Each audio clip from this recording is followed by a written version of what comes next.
রয়েছে কিছু এয়ারপোর্ট আছে ওপেন চেহারায় বক্তব্য নিতেছে এরা।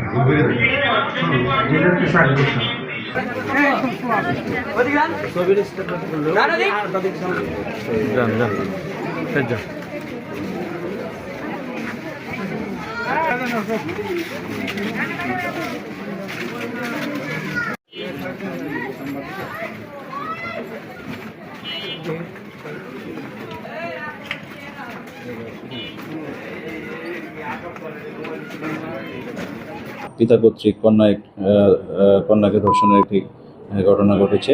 উক্ত সংবাদের ভিত্তিতে আমাদের একটি টিম ঘটনাস্থলে যায়, যে ভিকটিমকে জিজ্ঞাসাবাদ করে, পাশাপাশি আসামিকে যিনি অভিযুক্ত তাকে জিজ্ঞাসাবাদ করে।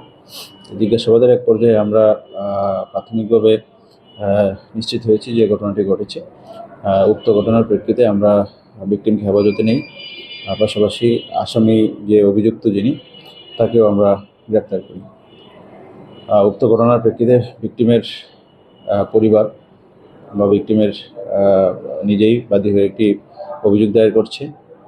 এই অভিযোগের প্রেক্ষিতে থানায় মামলা রুজু হচ্ছে, আইনগত ব্যবস্থা প্রক্রিয়াধীন আছে। পাশাপাশি আমরা আগামীকাল ভিকটিমের ডাক্তারি পরীক্ষা এবং 22 ধারা জবানবন্দি সহ যত আইনি প্রক্রিয়া আছে সেটি গ্রহণ করা হবে।